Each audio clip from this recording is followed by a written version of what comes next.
Hello everyone, Shell Arty here. Thanks again for watching another one of my videos where I'll be doing a Neocolour 2 washed out background.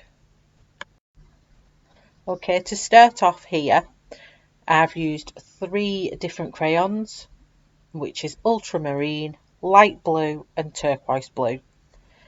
At the moment in time, I'm just going around all the edges of the flower with the ultramarine. This is just to give it that 3D effect for when I come to colour the flowers later on in the video. And I'm just neatly going around all the little petals and the leafage around the back and the face, the whole way around the picture.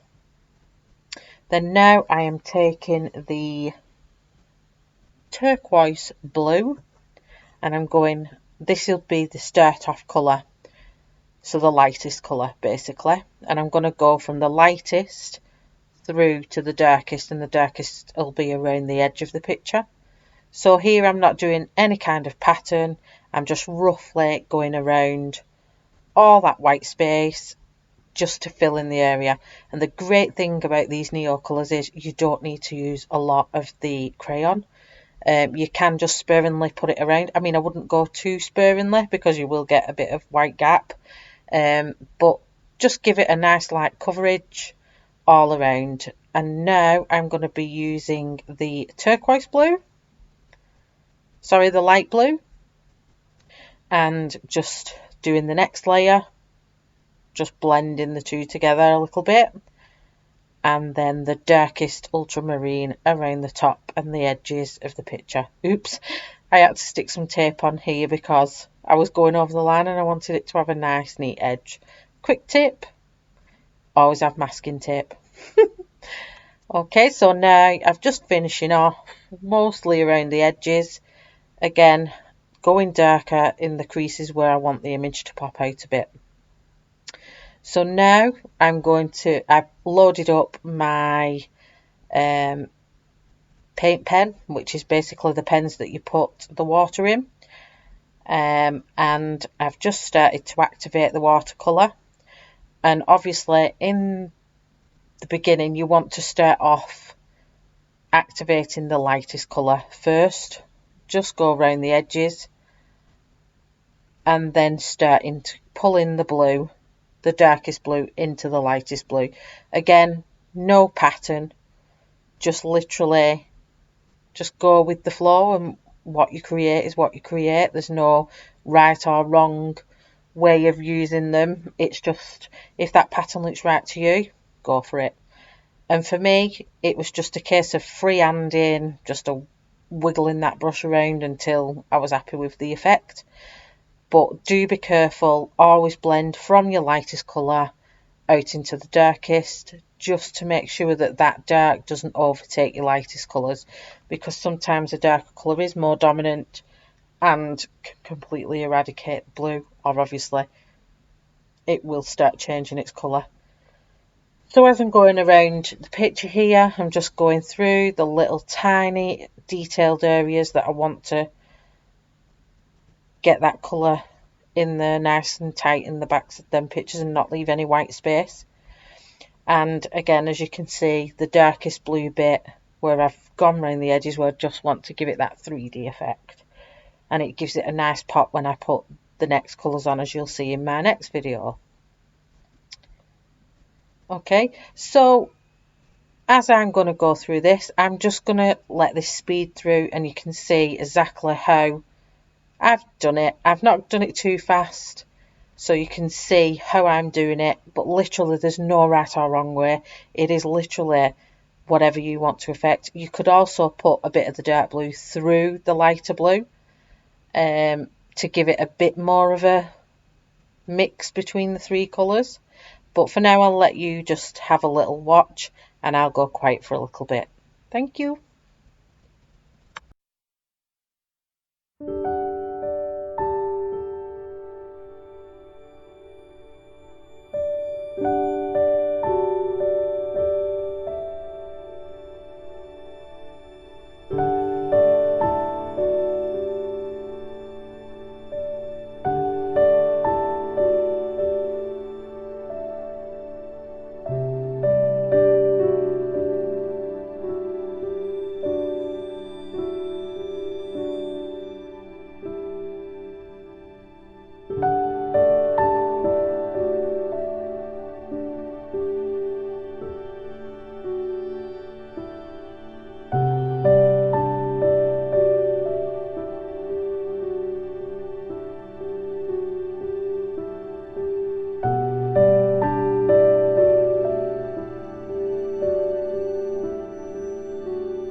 Okay, so I'm coming to the end of this now. There's just a little bit left to colour in. This I'm going to give you some information on these water brush pens. They are really, really good. I mean, obviously some people do prefer to use a paintbrush, but the ease of these, honestly, the minute you wipe it off on the tissue, the colour's gone off it completely and you're ready to start with another one. So I do recommend that you get in these pens. Arteza do them, Caran do them.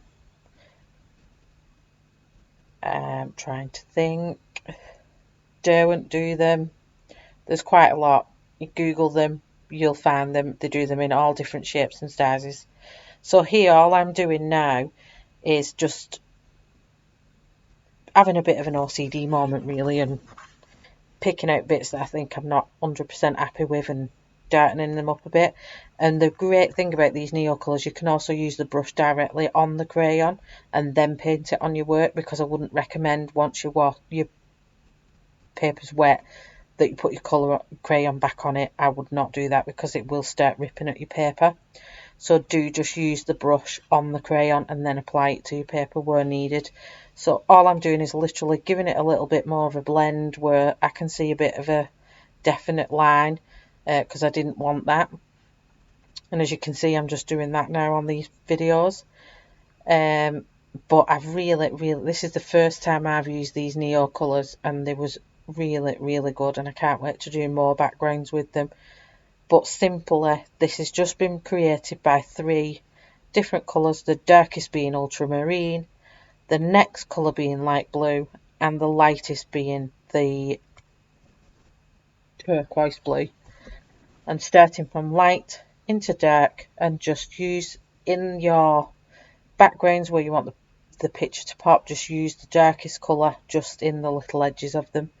But honestly, these have been a really, really good buy, and I've loved every minute of using them. And I hope you learn a bit from this tutorial as well. Do join me in the next video where I'll be colouring in the face and the flowers. And I will link this in the description. So thank you for watching another one of my videos. I've really enjoyed doing this for you all. And see you next time.